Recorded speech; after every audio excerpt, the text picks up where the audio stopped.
anniversary ng aking misis, niyakin ako, labas naman tayo, kung saan tayo. Hindi po kasi kami ilabasin pag mga mag-asawa. Lalo po, I'm a very practical person. Lahat po kinikwenta ko eh. Kasi kami po lumaki sa hirap. Kasi squatter area kami, bata ko lumaki ako sa squatter area. Na kung saan, nangungupahan pa kami. Squatter area nila, nangungupahan pa kami. May nag-squat doon, pinaupahan yung Pinas. Kami po yun. Kami po yung nangungupahan doon, pinaupahan sa amin ng 500. Ano po. Lumaki ako. Kaya napakahalaga sa akin, maging simpong guling.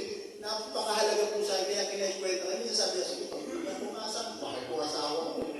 Pinagbigyan ko, kumain kami sa Tagaytay, maganda yung ambience, nasa tabi kami ng, tabi ko sa kanya, tabi window, tayo ulit lalagyan. No, overseeing yung Taal volcano, yung lake, yan. Ganda din na, tapos hindi ganun ka-init ang araw. Ang ganda ng ambience, ang lamig, kumakain kami. Habang kami ay umu-order, sabi ko, order ka na. Bahala. Order, no? Pagbigay sa akin ng menu book nila, wala akong makitang 50 pesos. Ang meron to, kapag ang meron, pinakamababa, 250. Research lang. Pambira. Sabi ko, aakain lang. Napasubo kami. Halagang 3,000. Pagkain lang namin ng lunch. Na gusto kong uwian yung mga bata. Umuwian. Kasi ang mamahal, umorder siya ng ano order mo? Sisig. Seafood, kare-kare, na puro tahong. Na ang mahalaga ay 450 pesos, 450 pesos. Umorder siya ng yung lechong kawali. Yung lechong kawali, ganito kalaki, 650. Hindi ko malumok eh. Gusto ko may bulsa, gusto ko ilagay sa frame at ilagay sa bahay. Ang mahal eh. Sanay po kami sa 30 pesos sa ulam, 50 pesos. Sanay kami doon eh. Tsaka nagumag, very proud. Pero pag mahal mo asawa mo, lahat eh, masaya ka eh. Amen. Eventually, hindi ko maiwasang mag-compute. Pero mga babae, huwag naman bibiglayin kung sumakasal yung lalaki. Huwag naman bibiglayin. Alamin nyo kung may budget talaga. Kayo naman ang nakakaalam yan eh. Kayo naman ang nakakaalam kung may budget. Kung makapaghiling ka na, kala nyo kami tumatayo ng pera. Huwag naman gano'n. Alam nyo ang budget eh. Kapag kami, sabi ko kaya sa business ko, yung asawa ko, wala akong bibigay sa inyo. Yaman. Lahi meron. Bumawi ka na lang sa lahi. O, di ba? Kaya yun po ang aming kwento. Salamat po sa inyo sa pagkakataon na ibigay po sa akin. Kahit napilitan ko ang posto ninyo. Sa kayo ko sa tumaki. Ay, di ba? Just some extra bagay na kita ko pala doon. Sunday yun, di ba? January. So, hindi ka nagsasalita sa couples night. Samantalang last year lang yung dinagsalita. Kung mapagsalita sa akin, alam mo, 10 taon na ako nagsasalita sa couples night. Nakonsensya tuloy ako. Sige, paghahanda ko kayo. Anyway, it's already 8 o'clock. No po. Parang wala tayong trabaho po kasi ito. Anyway, pero ang pinakamahalaga po dito ay tayong mga pananampalataya. Ang pinakamasaya po natin, pinakamasaya nangyari sa buhay natin, yung tayo nakakilala sa Panginoon. Yung tayo ay kinatagpo na. Napakabuti ng Diyos sa atin. Hindi naman tayo ang umanap sa Diyos. Siya ang umanap sa atin. Para ibalik ng Diyos yung purpose kung bakit tayo nilikha ng Diyos. Okay? Hindi naging maramot ang Diyos sa atin. Iniligtas na tayo, inalis na tayo doon sa impending danger of hell. No? Sa impending danger dahil sa kasalanan. Tinubos niya tayo eh. Enough na yun eh. Pero sabi niya, doon sa aking kaharian, paghahanda ko kayo. Sa tahanan ng aking Ama. Diba? Sabi niya, sa mansion, in my Father's house are many mansions. Ipaghahanda ko kayo ng mansion sa tahanan. Dadalhin pa tayo sa eternal life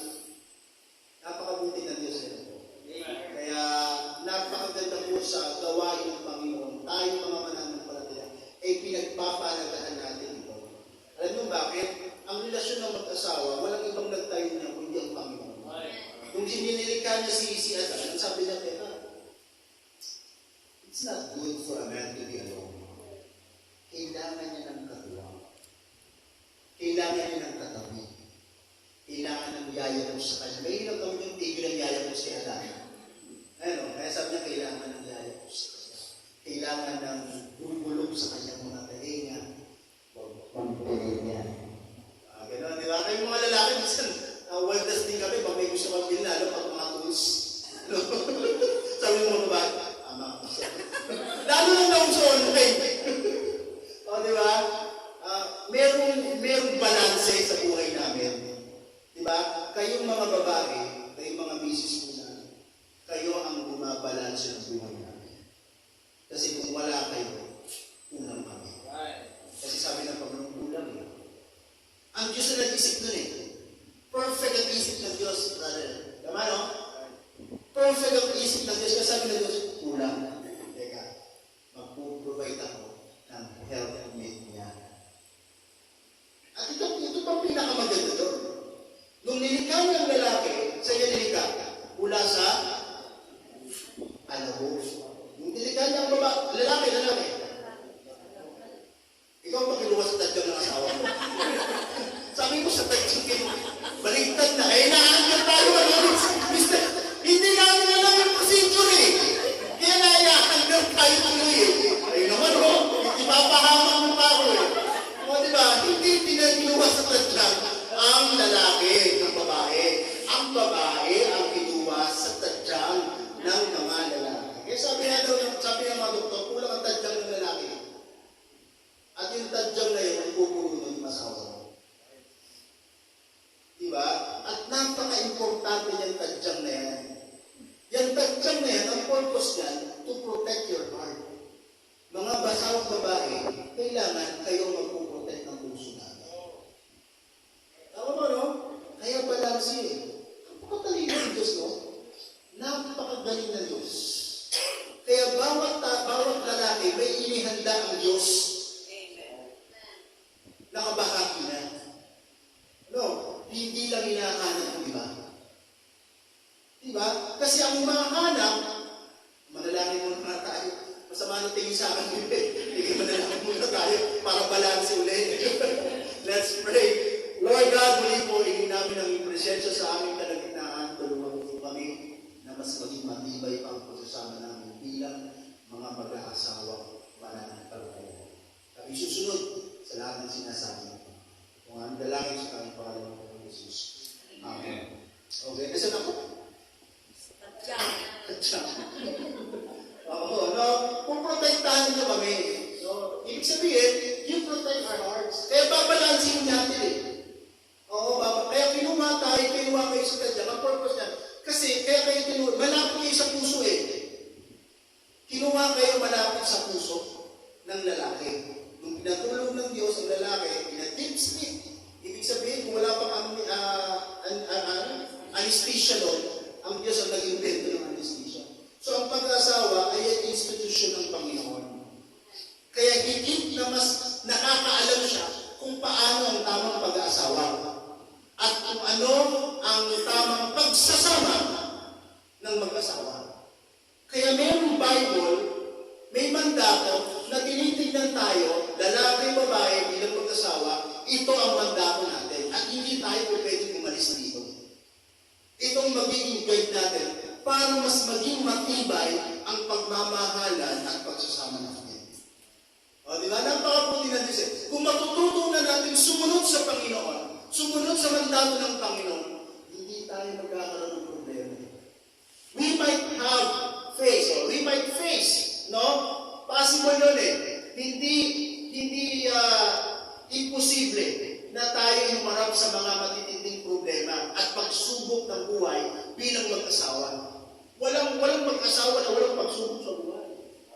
Lalo na ang mga mananampalataya kasi may mandato ang Diyos na ibinigay sa atin. Kaya susubukin tayo kung paano natin i-apply sa buhay natin ang mandato ng Diyos bilang sa mag-asawa.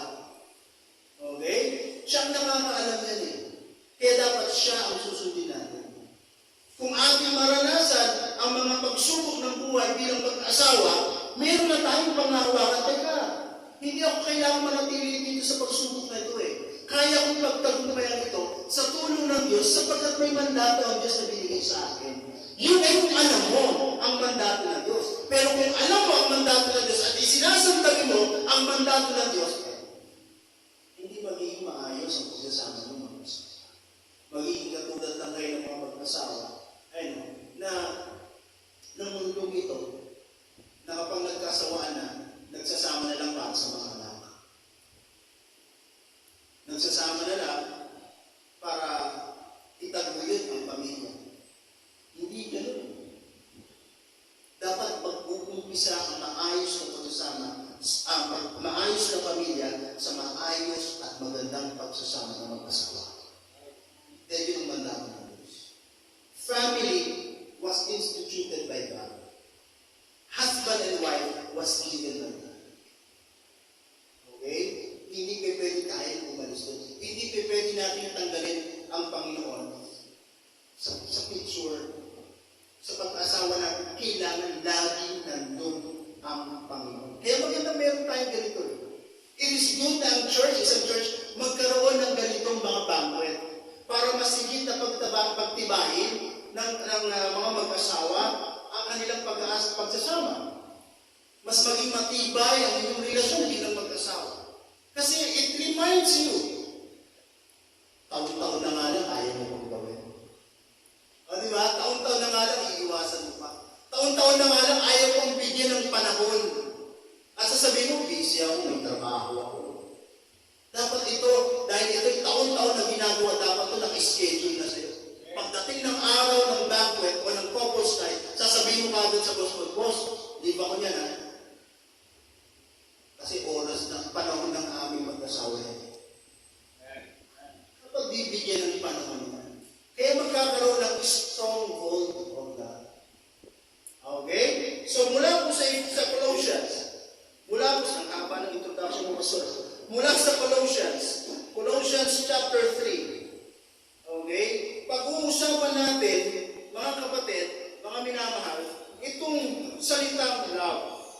What this thing called love. At sa mga bagay na pagsasama natin mga mag-asawa, marami tayong ginagawa. Nandiyan tayo nagtitimpi. Tama, no? Kailangan mo yun eh. Kailangan mo yung pagtitimpi. No? Nandiyan yung pagiging mahinahon bilang mag-asawa. Okay? Pero mas higit meron dyan na dapat ay unahin na. And that is what matters most. And that is love. Tignan natin ha. Colossians chapter 3, buksan natin from verse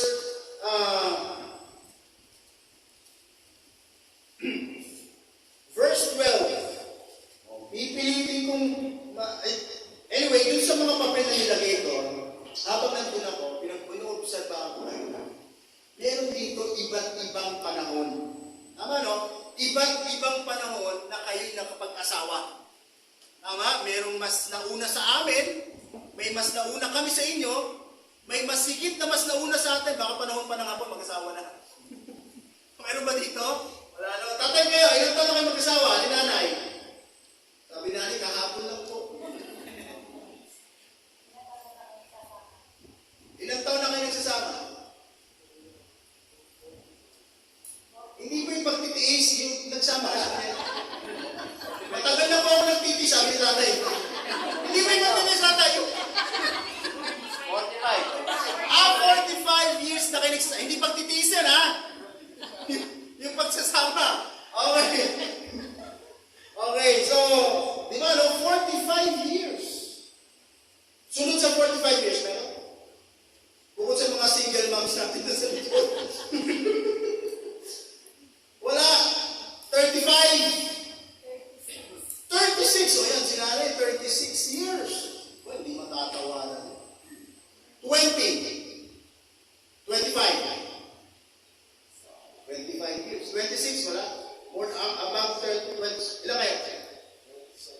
20. Nagtanong ka pa sa business ko. Wala akong mag-aalat.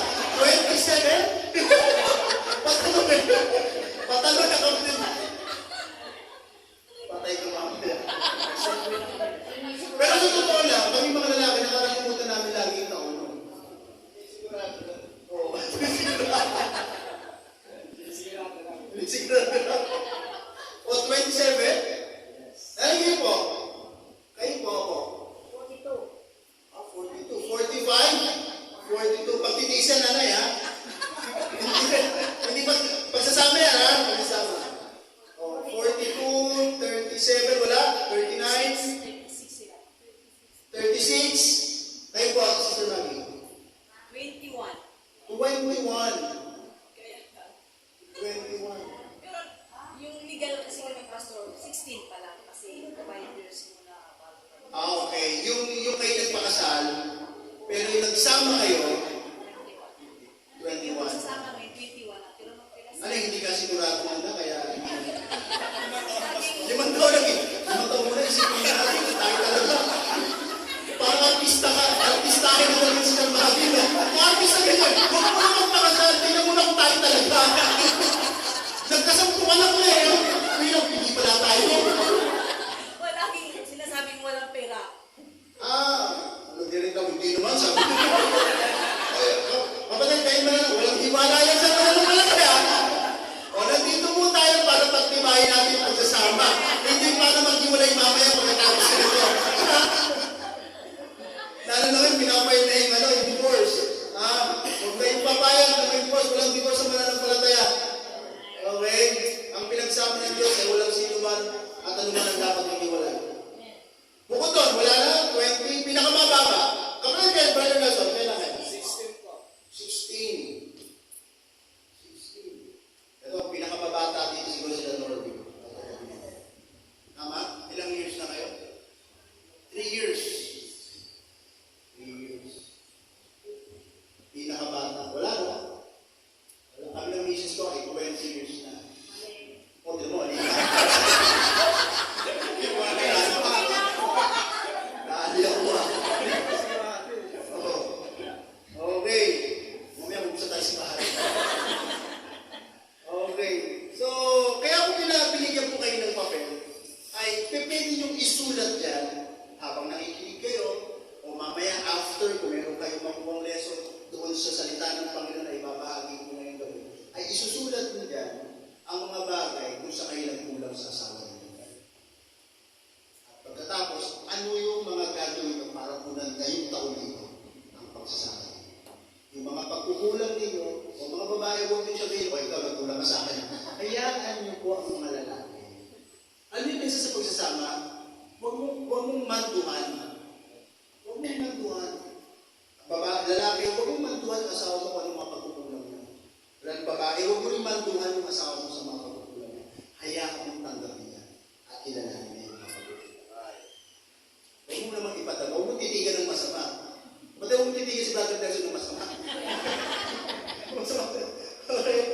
Ay, isulat nyo dyan, ano yung mga sa 45 years, sa 36 years, sa 37 years, ano yung mga pagkukulang mo na ngayon gusto ko ng kunan? Di ba? Okay ba yun? Imposible mo wala yan. Ako nga, nagkulang na ako. Ngayon gawin ko, hindi ko alam kanyang taon na. May ilang taon na ako. O, kulang kami ng 2 taon, 22 years na pala kami. 22 years na kami mag-asawa. O, nagkulang na ako doon eh. Tama? O, aminin nyo, kahit sabihin yung kaya yung perfect ang pagsasama ng pagkukulang. Minsan, umaayos ang pagsasama natin kapag inamin mo at tinanggap mo na kulang ka sa bahay. Huwag mo nang hintayin sabihin sa iyo ng asawa ko, ano yung kukulang mo? Alamin mo. Alamin mo. Meron yan, posibleng wala yan. At ano ang dapat mong gawin ngayon para punan? Okay? So, Colossians chapter 3, verse 12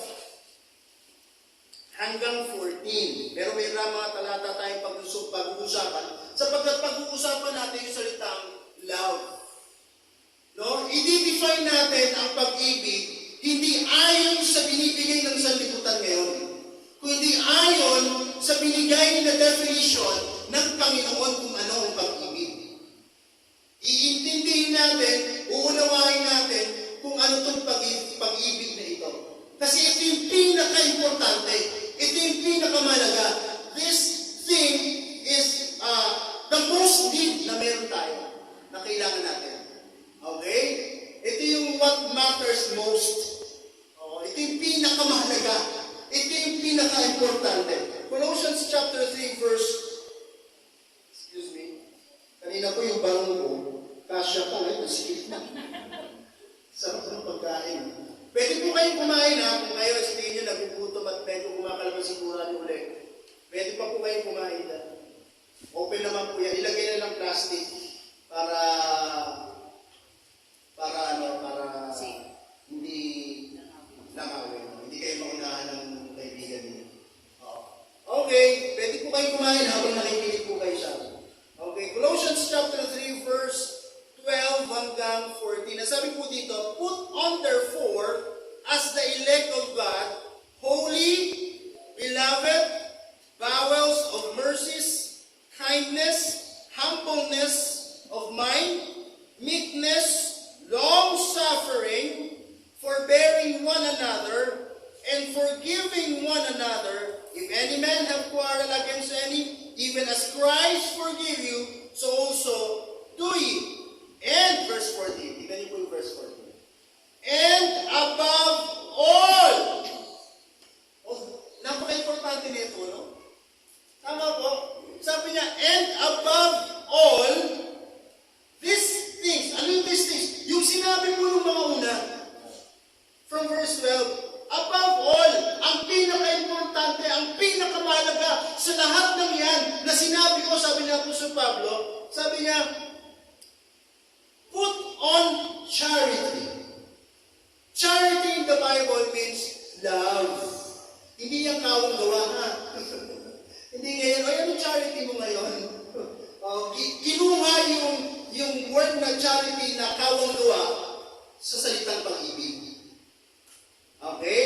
So charity, love, put on love, which is the band of perfectness. Tingnan nyo, sabi ng Apostol Pablo, alam nyo, sa Apostol Pablo, sumusulat yan ng mga libro mula sa Roma hanggang sa Book of Hebrews. Lahat po yan ay may purpose siya. Okay? Pwede paalala. Okay? Kasi nagturo na siya eh. Nung dumating siya doon sa mga taong yun, nung pumunta siya sa lugar ng Colossus, nung pumunta siya sa lugar ng Efeso, nung pumunta siya sa lugar ng Philippi, nung pumunta siya sa lugar ng Corinto, nung pumunta siya sa lugar ng Roma, nagturo na siya. Sa Thessalonica, nagturo na sa Apostol Pablo. So, sinusulatan niya mga ito upang paalala sa mga kanyang itinuro sa kanila, rebuke, lalo na sa Corinto. Kung babasahin niyo ang Book of Corinthians, halos na doon ay rebuke yun. Nire-rebuke na Apostol Pablo dahil ang pinakamasakit sa ulo ng mga iglesia ay nasa Corinto. Kasi makipera eh. Matatalino. Oo. Kaya puro rebuke yung binibigay sa kanila, binabato sa kanila ni Apostol Pablo. Sa ilan ay mga paalala, sa ilan ay mga pagpapakita ng pagpapahalaga sa kanilang ginagawa sa Panginoon. Sa lugar ng Efeso, sa lugar ng Pilipos, sa lugar ng Thessalonica. Okay? So lahat yun ay merong purpose sa Apostol Pablo. Dito sa lugar na ito, na binasa natin, sa Colossians, ito'y sulat para sa mga Colossians. Na makikita rin natin sa Efeso. Sinabi niya rin ito sa Ephesians. Okay? So, makikita natin, sabi niya dito, isang paalala sa kanila. Sabi niya, put on, sabi niya sa verse 12, kung titignan natin yung mga naunang mga talata, may mga binabanggit na siya dyan. Kailangan mo ba na yung lumang pagkatao, isuot yung bagong pagkatao, at yung bagong pagkatao, sabi niya, put on, sa verse 12, therefore, as the elect of God. Ito po yung sinasabi natin mga kapatid. As elect of God, hindi tumutukoy ito sa kaligtasan. Tumutukoy po ito sa purpose. Okay? Sa purpose ng buhay natin na wala nung tayo'y nagkasala. Yung election na ito, tumutukoy ito sa tayo bilang elect of God for a purpose. Na ano? To glorify God. Hindi mo kayang luwalatiin ng Diyos Diyos kung ikaw ay nabubuhay sa kasalanan. Hindi mo malalahati ang Diyos kung ikaw ay nabubuhay dun sa old man, sa old nature mo, kung sino kayo nadatnang ka ng Panginoon bilang makasalanan at malayo sa Diyos. So ngayon sabi niya, as the elect of God, ibig sabihin, there is an expectation among us bilang isang mananampalataya ng Panginoon that we are on our purpose to glorify God. Okay? Kaya sabi niya, put on, therefore, as the elect of God, sabi niya, ay isuot niyo kabanalan, ang pagmamahalan, bowels of mercies, kindness, humbleness of mind, meekness, long-suffering. Hindi niya ginamit yung word na patience. Okay?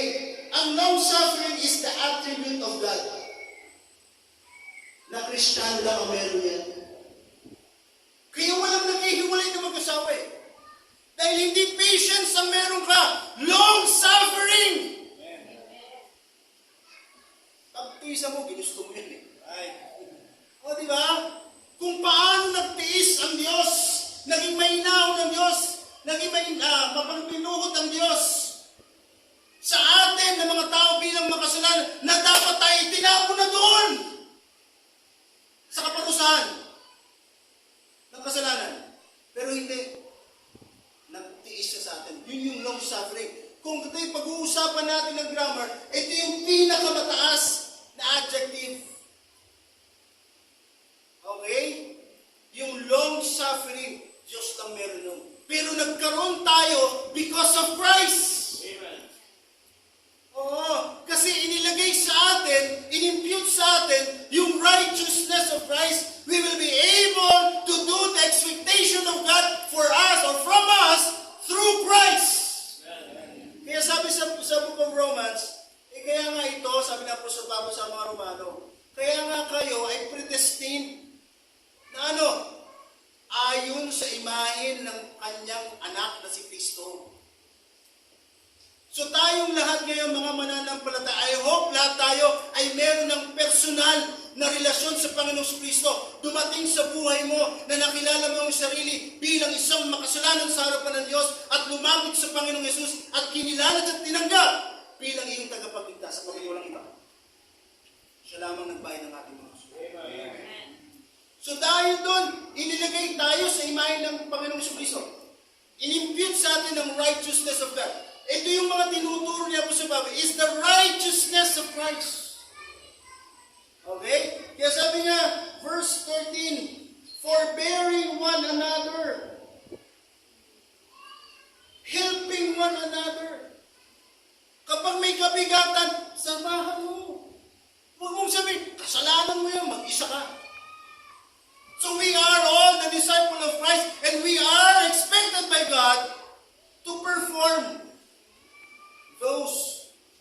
to put on those characters. Ano ba sabi ko? And forgiving one another. Pagpapatawad.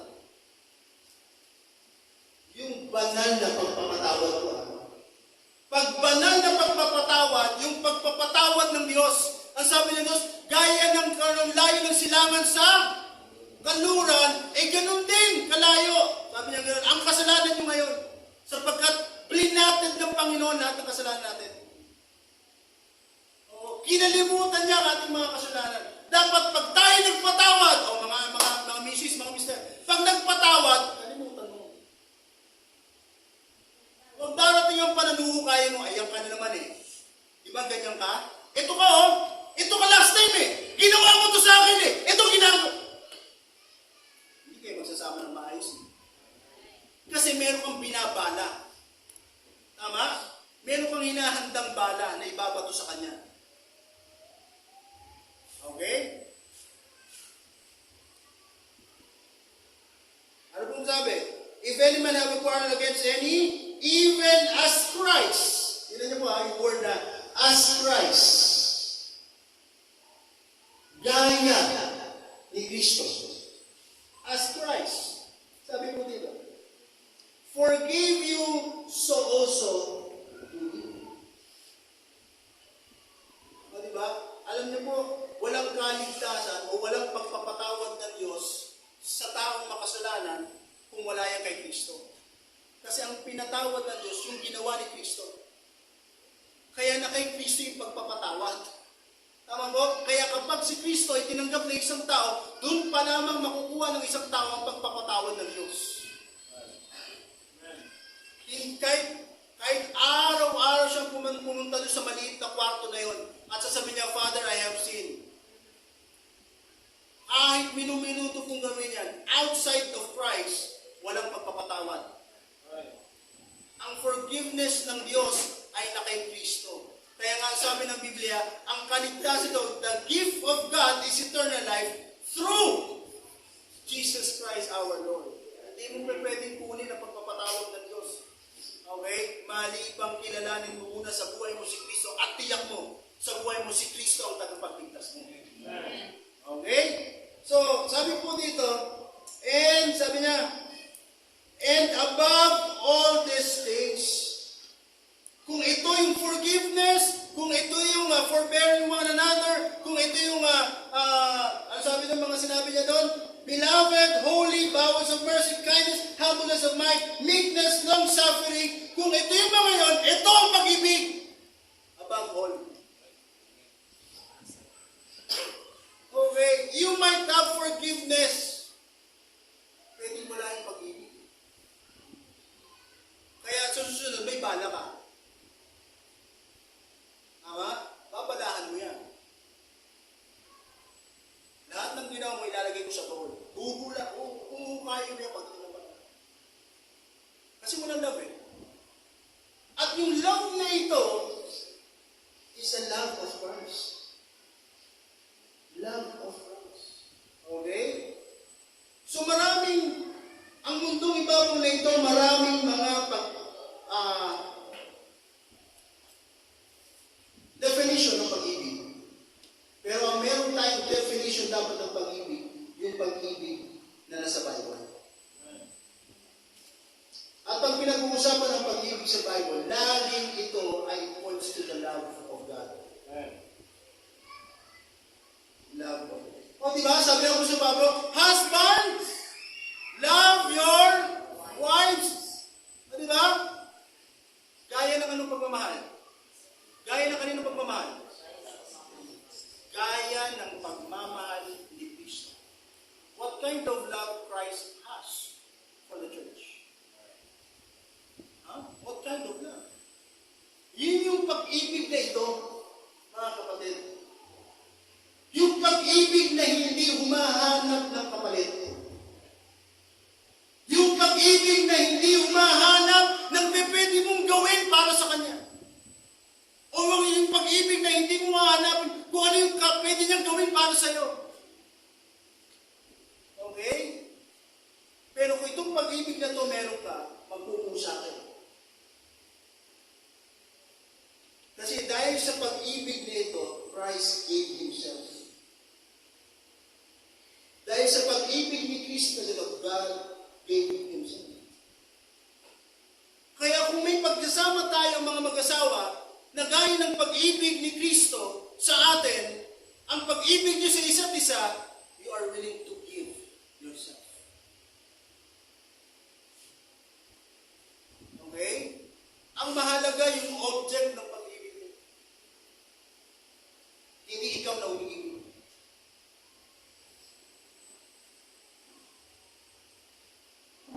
So sabi, above all, makikita natin sa 1 Corinthians chapter 13, verse 13. Sabi daw po, faith, hope, faith, and charity. But the greatest of this is charity. Above all. Tama? Sa 1 Peter. 1 Peter chapter 4, verse 8. Tingnan nyo. 1 Peter chapter 4, verse 8. Above all yan.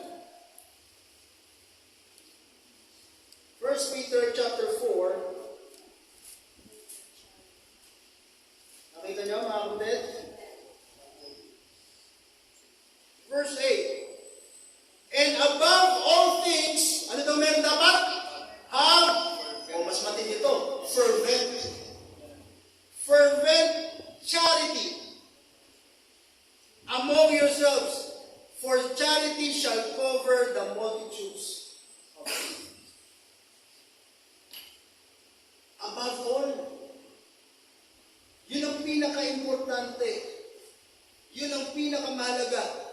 At kung gusto natin makita ang definition, ang tamang definition ng pag-ibig sa 1 Corinthians chapter 13, alam niyo ito. At baka sa inyong tahanan, meron nakapost na ganito. Tama? Chapter 13, 4 to 8. Love, sabi ng charity.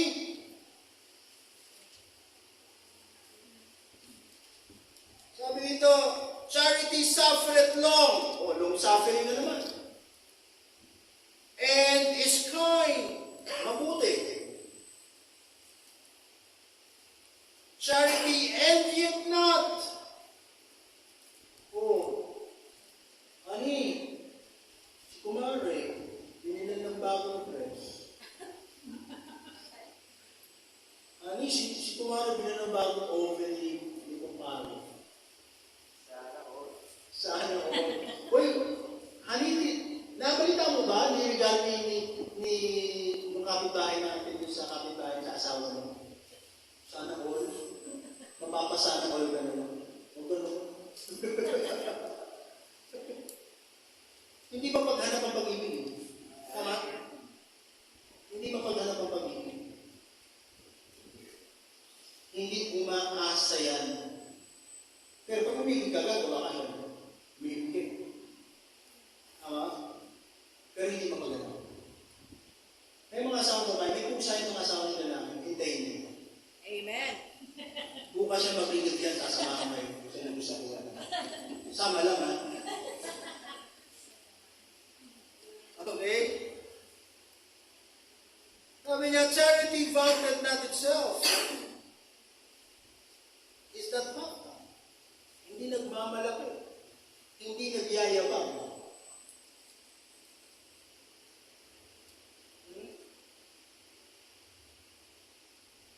Do not behave itself unseemly.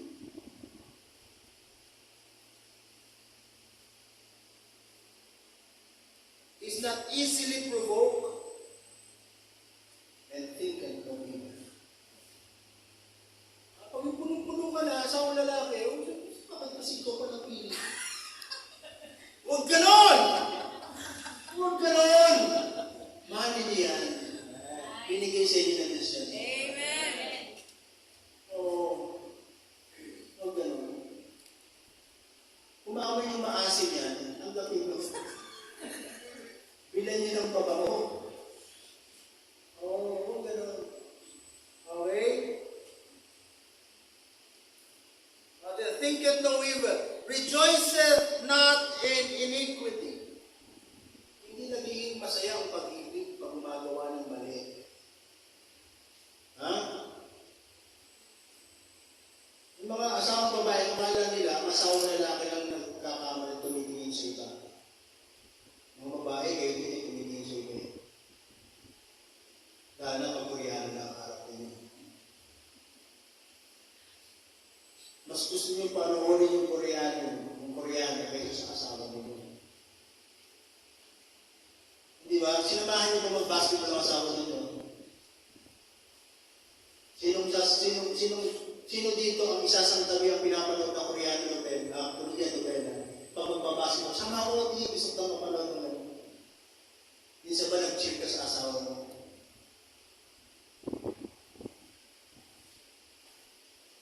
Sige nga, sabihin mo walang pagkukulang kayo nagawa.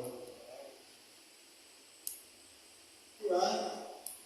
Nabisita niyo ba sa trabaho ang asawa niyo? Ang pagbisita sa trabaho, ayaw, bisitahin mo, may tayo na. Ang pagbisita sa trabaho ng asawa, ay hindi para hanapin mo kung may kunasisiya doon. Oo. Bibisita doon upang ipakilala mo proud ka sa asawa mo. Ikaw na mga asawa na pag dumating, huwag may kaya. Ay, nagkikasama sa labas, sino mo? Parang hindi naman. Huwag lang ganon. O, di ba? Di ba? Natunan niyo ba ang asawa niyo kung ano? Gustong bilhin? Natunan niyo ba ang asawa niyo? Di ba? Yung tumatawa. Oo. Di ba?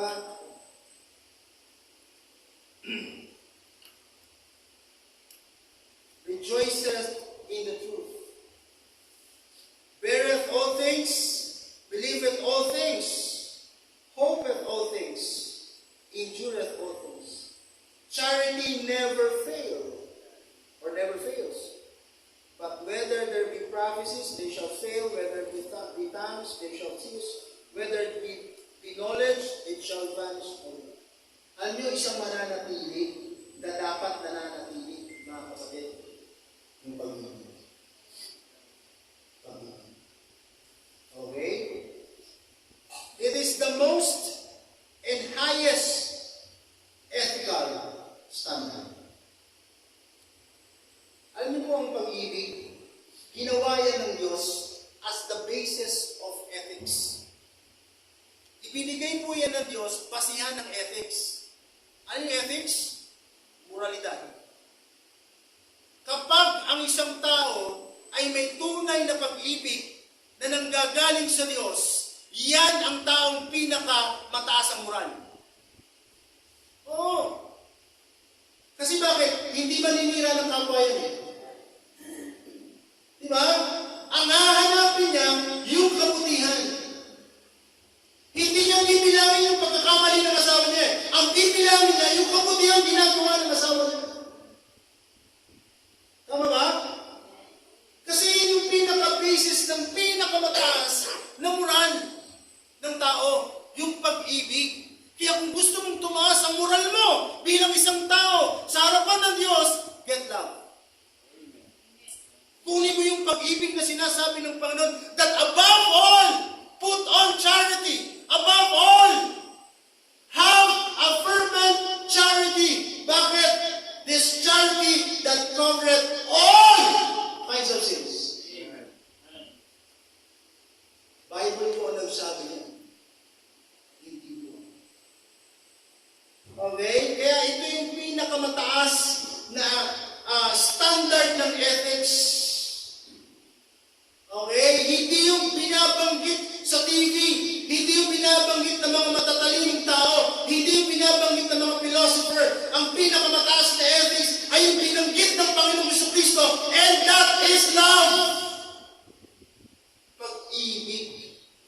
Na dapat, alam niyo, nag-uumpisa yan sa mag-asawa. Kapag nag-umpisa yung tamang pag-ibig sa mag-asawa, mararamdaman ng mga anak yung tamang pag-ibig nito, maging ang mga anak ay pipiliin, ito yung pag-ibig na gusto ko. Kapag ang mga anak pinili yung mga pag-ibig na ganito na sinasabi ng Bible, alam nyo, ang komunidad natin, pipiliin yung pag-ibig na yun. Diba? Kaya nasisira po ang testimony ng isang pamilyang Kristiyano. Bakit? Hindi maingat ang mag-asawang Kristiyano sa hawakan ang pag-ibig. Kinalilimutan ang pag-ibig. Para ano? Para masuffice yung galit mo. Tama? Para masuffice yung init ng ulo mo. Para masuffice yung gusto mong ipakita sa kanya. Para lang masuffice yung reasoning mo. Isasantabi mo yung pag-ibig. Ano mangyayari? Away yan. Gulo yan. Okay? Ang babae, dalawang klase ang naging eh. Pagiging nagger. Tama po? Yung una'y maingay. Wala ka pang nasasabi, ang dami na. Mula pintuan hanggang kwarto, naligo ka na paglabas mo.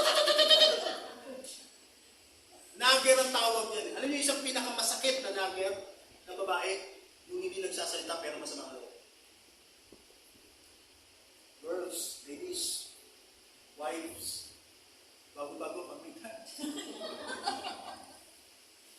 Huwag yung tignasabaw ko. O, di ba? Yun ang pinakmas. Hindi mo alam kung ano na. Bakit ka nagaling? Ano nangyari sa'yo? Di ba? Nung hawakan mo pa lang, hindi ba nang tanong na yun, hawakan mo pa lang. Alam mo, mainit ka. Di ba? Pag nasa bed, nasa kama, nakatalikod sa'yo. Ayaw kong tignan. Pag niyakap ka, diring-diri sa'yo. Nagyar yun. Masakit sa tenga yun, kapatid. Ano nasa yun? Ay, ako.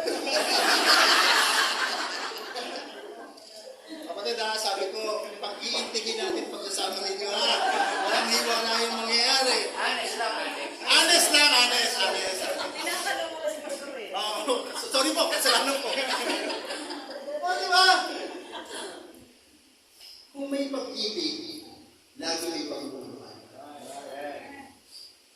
Kaya sabi ng Bible, let not the sun go down upon your wrath. Sabi ng isang babae, pastor, gabi ako nagalit. Wala sa Bible yan. Oo nga naman, gabi siya nagalit. Di ba? Pag galitan tao, nagiging matalino eh. Nagiging philosopher. Kaya di ba mga kapatid, pag may love, may pag-unawan, may forbearance, may pagtsatsaga, may pagtitipis. Nagiging mahinahon ka. Oo. Ang love is not emotional. Although the heart is the seat of emotion. But love is not just an emotion. It's a fact. Na kailangan mong tanggapin na kapag meron ka nito, everything will be fine. Okay? Ginagawa kasi natin emotion ng pag-ibig yun. Kaya ano, nawawala, nagbabago. Tama? Hindi emotion ng pag-ibig. It's a fact na kailangan mong tanggapin. It's a moral standard, not an emotion standard. Ha? Moral standard po ang pag-ibig na binigay ng Diyos, kaya hindi nagbabago. Pagput, lalo pa, sabi ng 1 Peter 4:8, fervent. Ilang taon na kayo kapatid? 25. Nung first year nyo, nararamdaman mong pag-ibig para sa asawa mo, ngayon mas nagiging fervent pa. Mas lalo pang umiinit ang pag-ibig mo sa kanya, kapatid. Mas lalo pa umaintig ang pag-ibig nyo sa isa't isa. Kasi sabi ng Bible have a fervent charity. Fervent love. Kaya kung 45, 46, above, kagayong pahimik, 50 years na kayo nagsasama, ano yung golden ba yun? O di ba? Mas lalo pang di ba ang ginto, habang dumadaan sa apoy, napupuro. Tama? O may mga coppers, di ba ang pagpupuro ng ginto, padaanin mo sa apoy. Pupuro yan. Ganun din ang pag-ibig natin. Kaya kapag tumagal ka ng 50 years, pumupuro yan. Tumitibay yan. Tumatatag yan. Mas lalong nagiging precious yan. Mahalaga yan sa'yo. Okay? Kaya huwag mong gawing emosyon ng pag-ibig, gawin mong moral standard. Ito yung highest ethics standard na meron ka. At ikaw lang ang meron na. Why?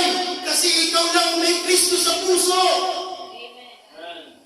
Sabihin naman, basura yabang mo, hindi naman lahat ng tao meron. Yes. But that the kind of love na meron si Kristo. Kasi ang meron lang ng kind ng love na tulad ni Kristo, ay yung tumanggap kay Kristo.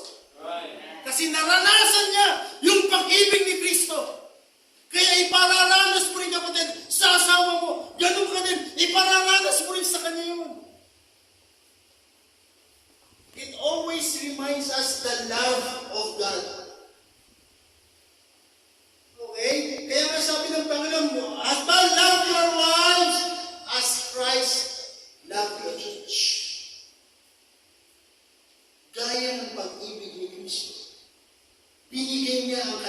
sa kilig. Oh. Diba? As Christ. So makikita natin mga kapatid, in the stronghold of love or the foundation of love, una, we have to acknowledge what? The source of love.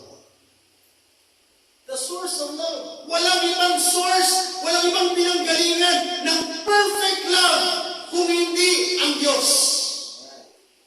Isinet niyan as standard. Why? Dahil ang pag-ibig ay isa sa attribute ng Diyos. God is love.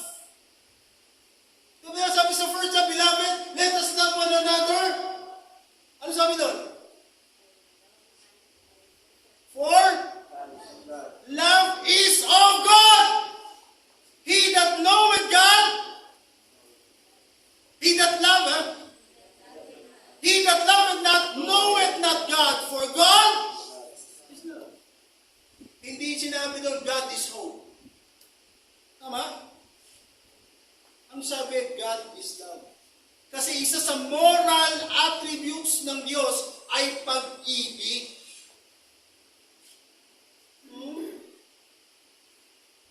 Kaya yun yung highest ethic standard.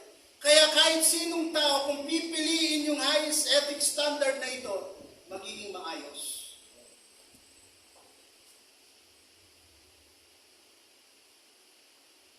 So makikita natin mga kapatid, kaya sabi nung verse 12, elect of God. So the source of love, makikita natin dito, the pattern. The pattern. Walang pattern ng pag-ibig kundi pag-ibig ni Kristo. Tama? Ang pag-ibig mo sa isa't isa, walang ibang pattern niya na gagayahin mo kundi pag-ibig ni Kristo. Nagkulang ba si Kristo sa atin? Hindi. Because He has a perfect love.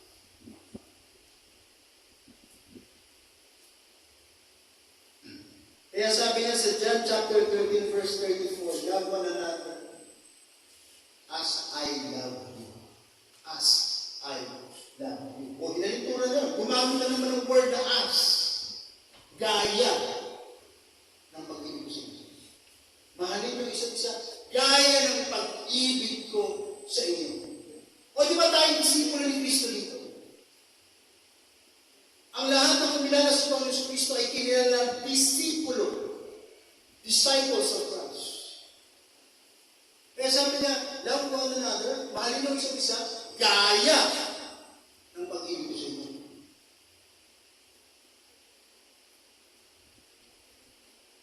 The pattern, pangalawa, the prescribed. The kind of love to be taken. Ito yung prescribed na pag-ibig na meron dapat ang mga mananampalataya. Prescribed ito. Kung meron tayong pipiliin ng pag-ibig na maging malinaw sa atin kung ano itong pag-ibig natin, yung pag-ibig ni Kristo. Okay? The source of love. Pangalawa po, makikita natin dito sa mga talatang ating binasa is the superiority of love. The superiority of love. The verse 14 sabi, above all. O di ba? Superior yung love. Tama? Pinakamataas na dapat tignan ng tao at pinakamahalaga sa kanya ay walang iba yung hindi yung pag-ibig. Above all. Lagi makikita natin even in 1 Peter chapter 4 verse 8, above all. Sa lahat ang pinaka-importante, sa lahat ang pinakamahalaga, sa lahat. Eh di superior ang pag-ibig.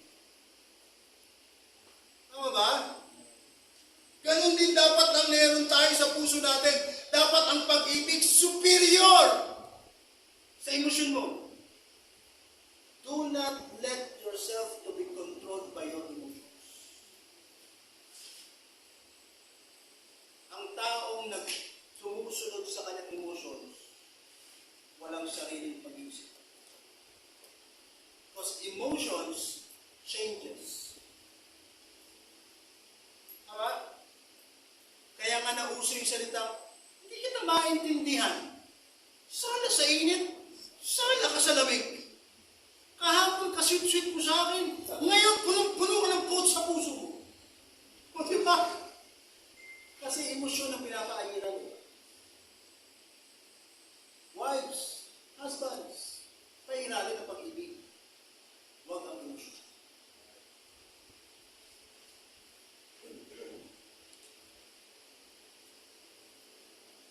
Okay? Above all, it denotes, ano po? Yung superiority, yung above all na sinasabi dito sa binasa po natin sa Colossians chapter 3 verse 14. It denotes of the priority. The priority of every husband and wife, okay, is to make love above all. Above all. The priority. To make it the one who will control yourself. Ano sabi ng 2 Corinthians chapter 5 verse 14, if I'm not mistaken? For the love of Christ constraineth us.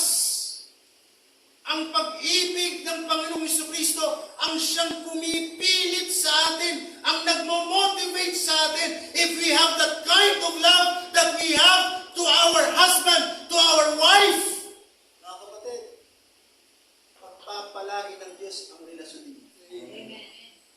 Gusto niyo pagpalain ng Diyos ang relasyon ninyo? Choose the kind of love that Christ has for us. Priority. Not only priority, but also the purposeful. Ano pong ibig sabihin, Pastor? Ibig sabihin, pipiliin mo. Huwag mong intayin. Umpisahan mo.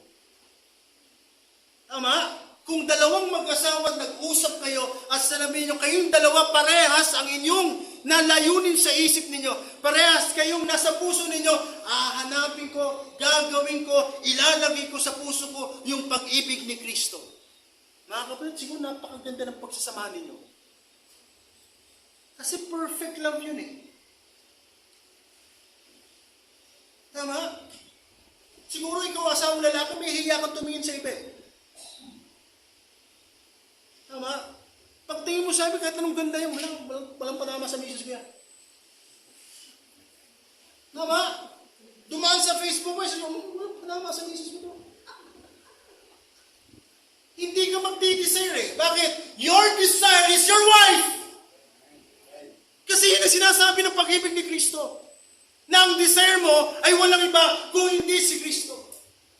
Na kahit nilalandi ka, hindi ka magpapalandi eh. Tama ba yan, kapatid? Amen. Parang may pinagdadaanan. Sabi ng kapatid, basta tama na. Tama na. Eh, umupo kayo sa harapan eh. May tatatahan po kayo. Sa sunod ng tao, ako uli, tumay sa likod. Iba naman. Ako tuloy sinisisi. Sila nilang po. O, di ba? Mga kapatid, mga lalaki, alam ko, may kahinaan tayo. Pero if we have the love of Christ, we rather choose our wife to dance for us than other girl. Tama, no? Ako, hindi ko magpapalit ng asawa ko. Naiiba yan. Distinct yan. Bakit? Plinano ng Diyos ibigay sa akin yan. Amen. Dapat ganun pa rin. Huwag mo sabihin, nagkamali nga ako, Pastor. Hindi. Ang sabi ng Bible, ang sabi sa Proverbs chapter 18, He that findeth a wife, findeth a good thing. Kapatid, good thing itong nangyari sa inyo. Amen. Kapatid, good thing yan nangyari sa inyo. Amen. Sa inyo po, good thing yan. Sa inyo po mga asawang lalaki, taas sa kamay. Oh, good thing po itong mga asawang babae. Hindi bad thing yan. Huwag niyo sabihin, ikaw, sa lahat ng nangyari sa akin, ikaw yun! Huwag ganun. Hindi mo alam sinasabi ng Biblia, pag ganun ba rin, di ba? Ako po, yan ang pinakamagandang nangyari sa buhay. He that findeth a wife, findeth good. Wife, ha? He that findeth a wife. Hindi yung lalaki, findeth a husband din. O babae, findeth a wife. He that findeth, sabi doon, ang lalaking naghahanap ng mapapangasawa na babae. Ang hindi mapapangasawa, ang lalaking naghahanap ng mapapangasawang lalaki din, abomination yun sa Diyos. Kaya doon sabi, isang lalaki, ang lalaking naghahanap ng asawa, findeth good thing. Diba? Naghahanap pa lang yun ha, he that findeth. Naghahanap pa lang. Kung makita mo na, di mas maganda. Di mas mabuti. Much better. Ang pinaka-the best na nangyari sa buhay natin mga lalaki, yung binigyan tayo ng asawa ng Diyos. Amen. Tama? Kasi hindi ka pinili ng Diyos na hindi ka bigyan ng asawa. May mga pinili eh. Diba? Sa Bible ang tawag doon ano? Ang tawag doon, pastor, sa mga pinili na hindi mag-asawa? O may single blessed din. Ang tawag doon? Sa Book of Acts, ang tawag doon? Ha? Sinumpa. Hindi sumpa yun. Pinili kayo. Pinili. Ayan. Yung pinili ng mundo, pinili ng gobyerno, pinili nila ng sarili at pinili din ng Diyos. Kasi meron sa government na pinipili na hindi ka pwede mag-asawa. Kasi yung trabaho yun, hindi ka pwedeng may asawa.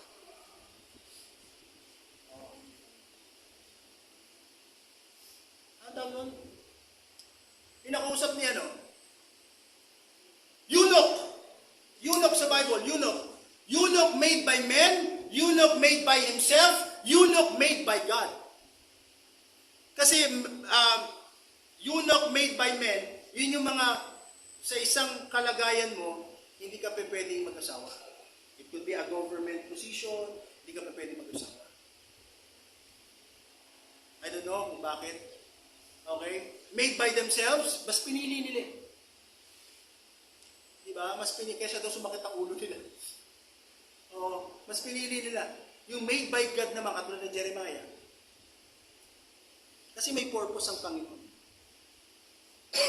Pero ganun pa man, sabi ng Proverbs, sabi ni Solomon, he that findeth a wife, findeth a good thing.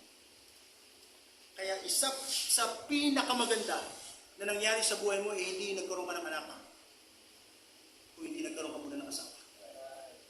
Kapatid, yun ang pinaka-importante sa buhay ninyo. Ang pinaka-importante sa buhay mo na nangyari, yung nakuha mo si Evelyn. Amen. Secondary na lang pagkakaroon ng anak. Hindi problema yan. Kasi ang sabi ng Bible, he that findeth a wife, he that findeth a children. Tama? Rigaluhan kayo na Diyos in perfect time. Ibibigay yan ng Diyos. And there are so many ways God will give you an offspring.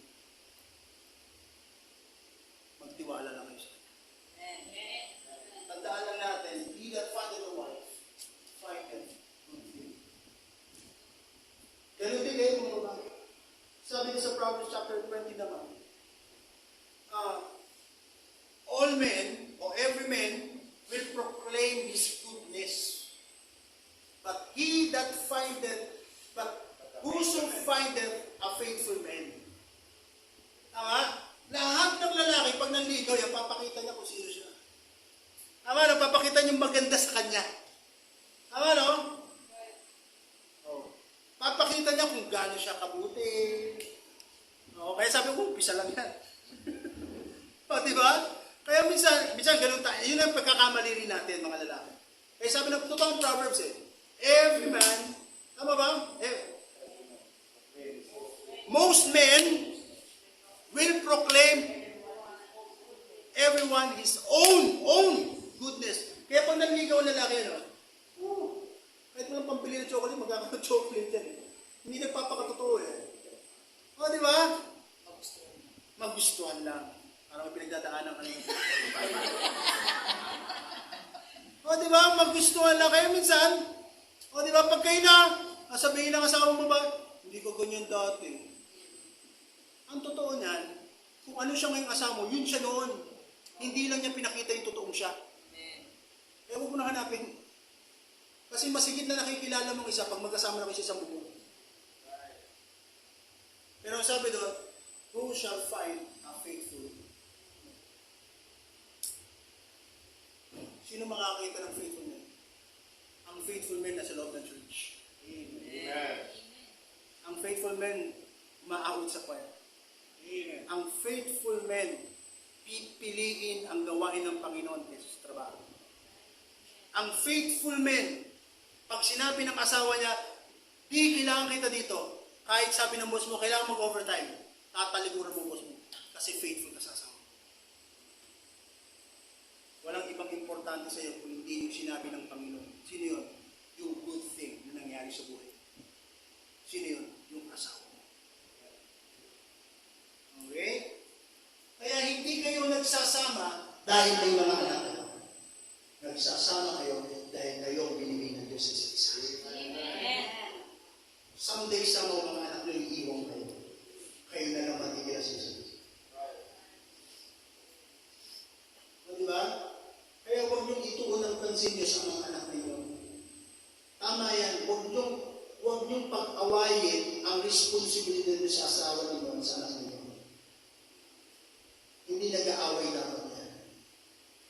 Hindi nagsasabong yan. Okay? Dapat balance. Huwag mong sabihin sa asawa mo, kapag sinabi ng asawa mo, hindi ko na dito, kiss mo nga ako. Tingnan, pinaglilit ko pa yung anak mo yun. Wag.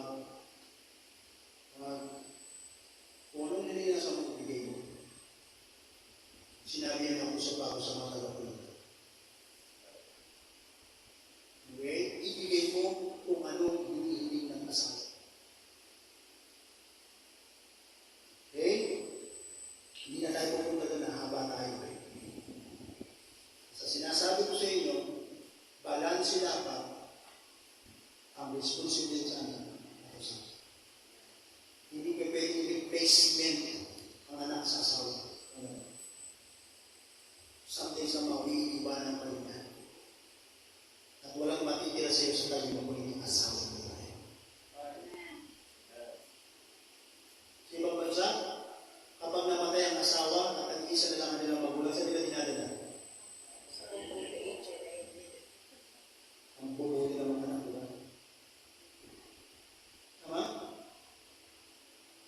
Tapos buong araw, buong panahon binigay mo sa kanya, iniwanan mo na sa kanya. May mga kailangan. Asawa mo naghahanap ng karin mo. Asawa mo naghahanap ng panahon mo. Asawa mo naghahanap ng katuwang mo sa buhay. Nawala dahil nagkaroon kayo ng anak. Kaya kapatid, mapalad pa kayo. Ano bang sitwasyon meron tayo? May anak na tayo wala. Mapalad pa rin tayo sa Panginoon. Bakit? Yung panahon nyo ngayon, habang walang anak, bubunin nyo si isa't isa. Tama? Dahil pag nagkaroon kayo ng anak, maaaring mahaltes, maaaring hindi mo balanse, pero dapat balanse. Pero pag naglaki yan ng anak, kayo pa rin. Sabi yan. Okay? So, purposeful. It denotes purposeful. Kailangan na gawin mo, piliin mo. Huwag mong hintayin dumating sa'yo. Piliin mo. Ganito po ako eh. Piliin mo, umiibig ka. Dahil ang galit, kasalanan sa Diyos yan.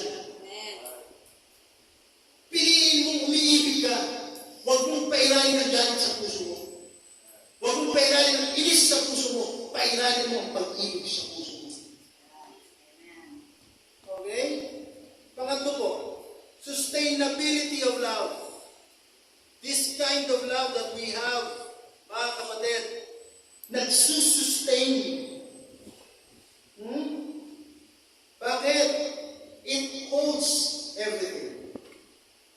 Kaya sabi niya, above all, lahat meron kang hope, lahat meron kang kindness, lahat meron kang forbearance, lahat meron kang forgiveness, lahat meron ka. Pero above all, that holds everything, that holds your hope, holds your kindness, that holds your forbearance, that holds your forgiveness, walang ibang nag-hold siya kundi love.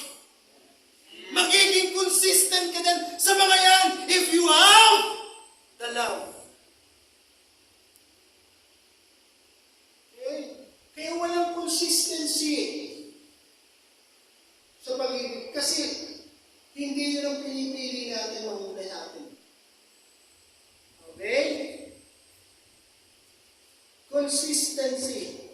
It holds. Okay? Charity shall cover multitudes of sin. Alin na nanatiling nagbabind sa inyo kung bakit kayo. Huwag mo sasabihin perfect ang asawa mo. At huwag mo sasabihin perfect ka din. Huwag mo sabihin wala kang pagkukulang at puro pagkukulang ng asawa mo. Something that holds you together is love. The fervent love that cover up all multitudes of sins. Pagkukulang ang tinuturo doon. Kaya sabi ko, sulat nyo dyan. Kung ano yun, alam mo sa sarili mo kung saan ka nagkulang sa partner. Alam mo sa sarili mo kung saan ka nagkulang sa asawa mo. Baka mas mahalaga ang paglalaro mo ng cellphone kaysa sa asawa mo. Baka mas mahalaga ang pag-Facebook mo kaysa sa asawa mo. Pagkukulang yan. Huwag mong sabihin, pinoprovide ko naman pangangailangan ng family natin eh. Hindi lang yun ang aspeto ng buhay na bilang mag-asawa. Maraming aspeto ang buhay ng pagiging mag-asawa. Nag-usap ba kayo patungkol sa anak niyo? Nag-jive ba kayo sa isang solusyon? Pag hindi kayo nag-jive sa isang solusyon, sa bahala ka, gusto mo yan eh. Kayo pagkukulang ka. Pag dumating sa punto at nag-usap kayo, sabi mo, ganito gawin natin. Sabihin ng asawa mo, ikaw, sweet pa yan. Ikaw lalaki. Pero pag nagkamali, yan ang sinasabi ko sa iyo eh. Yan ang nga ba sinasabi ko. Di desisyon ka lang eh. Nakaisin mo ba? Nugget. Diba? Yung hayaan tayo mag-desisyon mga lalaki, at the end, sisisihin tayo. Ganon. Diba? Ganon ka rin, lalaki. Vice versa yan. Ikaw na eh, nandiyan ka na eh. Sige, desisyon mo na. Kaya ko pa sa Jeremy, di ba? Ang sa kanya, major, decision. Sa asawa niya, minor solution. Ay, laging minor solution. Ano nangyayari? Okay, lagi na susunod yung minor. Okay, sige. Kaya minsan mga babae nag-overpower sa mga lalaki. Ano yung problema? Kasi you let them to decide. Most of the time. Kasi bakit? Ayaw yung masisi. Kasi bakit ayaw yung mag-take ng malaking responsibilidad? Yung pagiging asawa mo malaking responsibilidad niya. Kaya wala kang magagawa kung hindi mag-desisyon ka rin kasama ng asawa mo. Pag-desisyonan yung together, huwag niya, sige ikaw. Sige. Sige na, huwag kang magkakamali. Manta ka sa akin na. May pagbabanta pa eh. Di ba?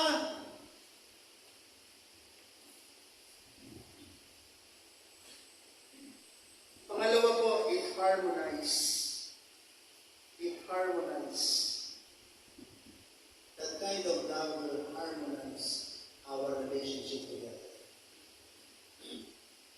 Every character that we have, the differences we have, it harmonizes in the middle when we have that kind of love. Sarap tignan nyo na, no? May differences kayo eh. Huwag mo sabihin magparehas kayo. Parehas kami kaya kami nagkatuluyan. Pukpukin kita siya. Magkaiba kayo ng inisisi. Individual differences ang tawag yan eh. May pagkakaiba kayo. Iba ang upbringing ninyo sa pamilya. Ang asawa ko, lumaki yan bilang panganay. Ako lumaki bilang bunso. Ang layo ng job namin. Di ba? Iba ang upbringing ng pamilya, iba ang upbringing ng pamilya. Huwag mo sabihin parehas kayo. Huwag mo sabihin, pero tayo, we have something in common tayo na. Hindi naman. Alam niyo, ang magandang pagsasama kahit in spite of your differences, na harmonize yung differences. Yung difference ng isa, it suits to the difference of others. Okay? Harmonize. Kaya sabi sa 14, band of perfectness. Ano yung band of perfectness na ito? Makikita natin sa Philippians chapter 4. Yung sinabi doon, unity in the band of peace. Okay? Magkakaroon kayo ng unity. Sa isang mag-asawa, nagkaroon kayo ng union. Tama? Tama? Union. Kung bakit naghihiwalay ang mag-aasawa, kasi walang unity. They just have union. Kasi it doesn't mean you have union, you have unity. Did you get the point? But if you have unity, you will band into as union. Okay? Union, brand ng electric fan yun. Yung union, yun yung pag-iisa. Tama ba? Yung kayo nag-asawa, yung kayo pinagsama, yun yun. Oh, yun yun. Hindi ko alam kung inaantok na kayo, nagugutom kayo eh. Oh, yun yun. Oh, pero it doesn't mean may union, may yung unity. Sama. Yan, tama po. Nagsama lang. Ah, diba? Nag-decide lang kayo, sige, sama tayo. Pero kung nandun yung love that sustains, okay? Merong union, merong unity. Pagkakaisa. Okay? Yun ang hindi masisira, yung pagkakaisa. Kasi yung union pwedeng masira. Pero yung pagkakaisa, hindi masisira yan. At ang magdidikit dyan sa pagkakaisa na yan, walang iba kung hindi pag-ibig pa rin. Kaya sabi ng tema nila, stronghold. Anong stronghold ninyo bilang mag-asawa? Anak ninyo? No. Love.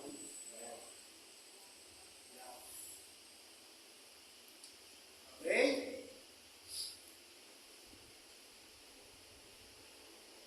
First Corinthians chapter 13 verse 10.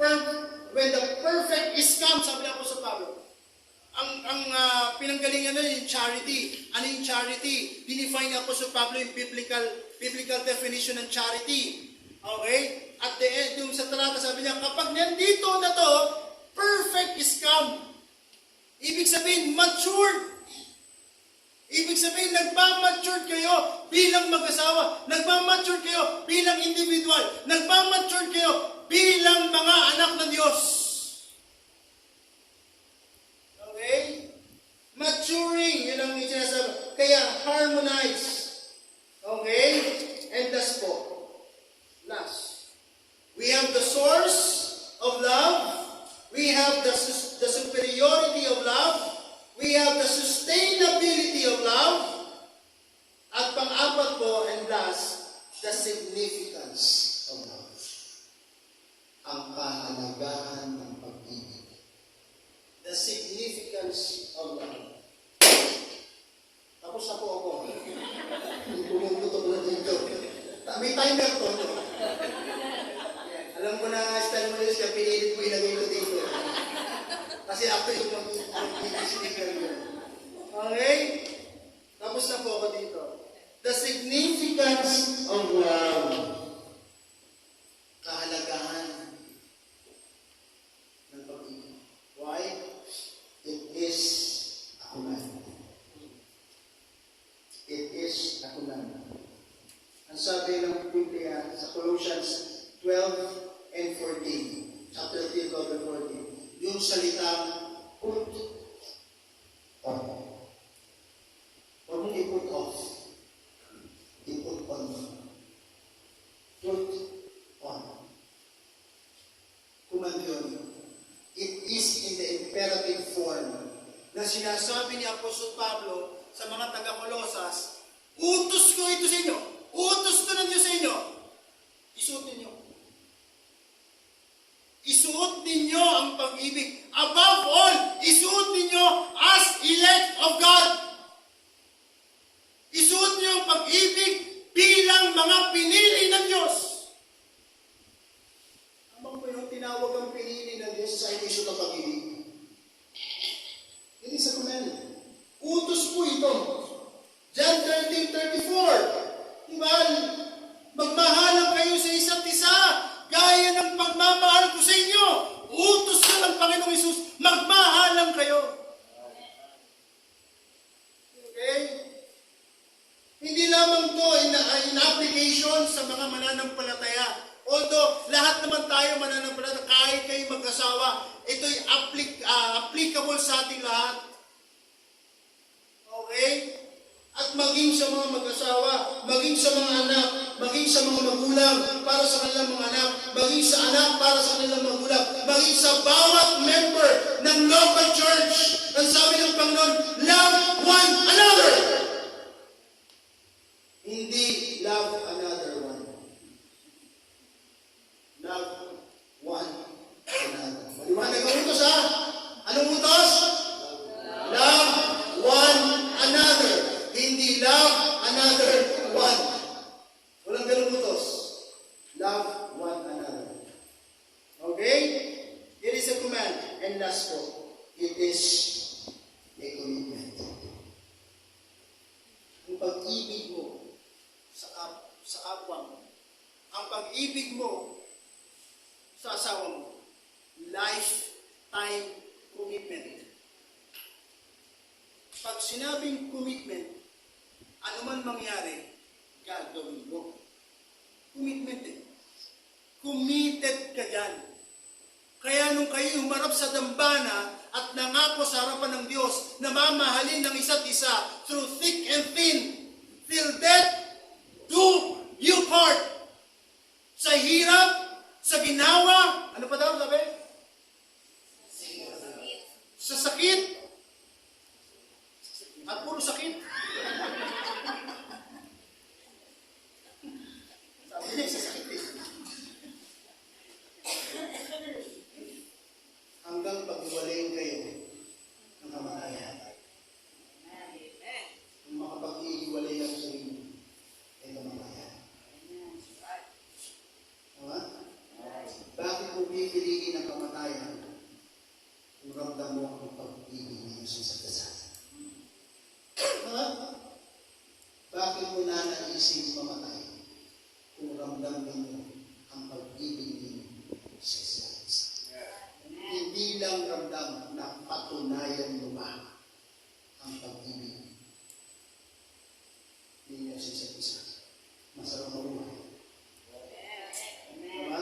Kaya sabi na po sa pagkat mabuhay, Kristo. Bakit? Is ginagawa mo yung sinabi ng Kristo. Diba? Darating tayo sa panahon na lahat tayo ay lilisan dito sa lupa. Sa inyong mag-asawa, maaaring ang isa ay mauna. Pero hindi mo na naisip yung panahon na yun habang nararamdaman mo ang biyaya at pagpapala ng Diyos sa inyong mag-asawa dahil sa pagmamahalang itinulong sa inyo ng Diyos. Diba? Ang sarap ng isang tahanan kung ang mag-asawa ay nagpakita ng pag-iibigan sa isa't isa, unang-una sa kanilang mga anak. Pangalawa sa kanilang komunidad. Diba? Napakapangit ng mag-asawang Kristiyano ang naririnig ng kapitbahay at yan mo, kamusta po ang kapitbahay? Ayan, batuhan ng gamit. Ayan, bumangaan sa isa't isa. Ayan, sigawan sa isa't isa. Ayan, hamunan ng hiwalayan. Nagkasama pa rin naman. Ang pangit ko na yun. Kesa yung testimony natin bilang isang mananampalataya na pag tinanong kayo, kamusta ang mag-asawa din sa kanilang sa ating bahay? Ayan, napakabubuting mag-asawa yan. Ayan, yung mag-asawa na ay tahimik. Ay mag-asawa yan, napakasweet sa isa't isa. Ay mag-asawa yan, magkasama pumupunta sa church nila. Ay mag-asawa yan, napakababait ng mga yan. Ay mag-asawa yan, kita namin ang tunay na pag-ibig sa kanila. Mas magandang i-gawin natin yung bilang isang mananampalataya.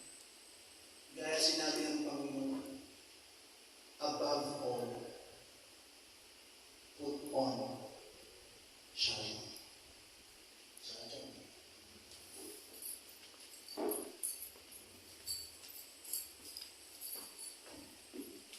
Amen. Ako po ng mensahe. Amen. Ang mga pangaral po ng salita ng Diyos ngayon ay hindi po yung naging masakit sa tainga natin, kundi po ay talaga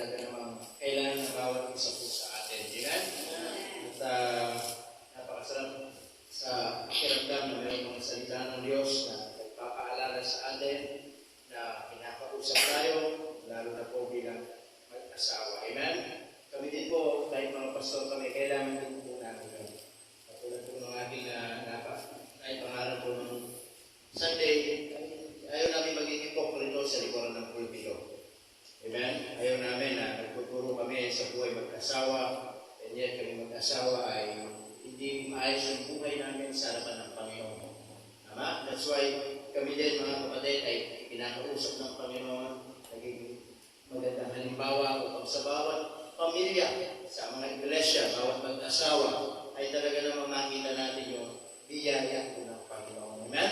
So dahil kung lahat ay tumayo, at manalangin po sa dali, sa Lord in prayer, manalangin na po tayo. Nakilang Diyos, maraming po salamat sa oras po ito. Salamat po, Panginoon, sa napagandang mensahe na inihatid niyo po sa amin.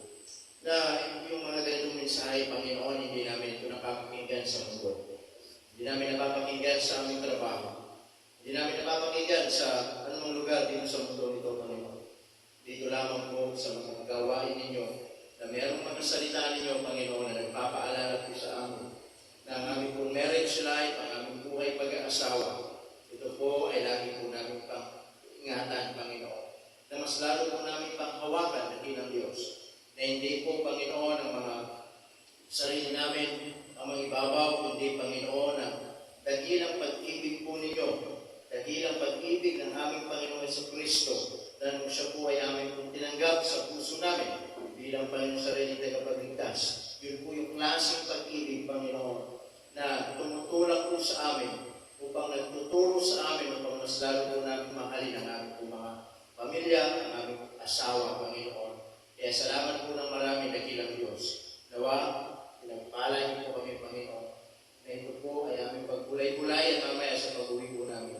Ituro namin sa aming mga anak, Panginoon, sa mga nakapalibot po sa amin, na maipakita po namin, Panginoon, yung tunay na pag-ibig na nagmula sa inyo, Panginoon sa Kristo. Salamat po ng marami sa pangalan ni Jesus kami dumadalanan.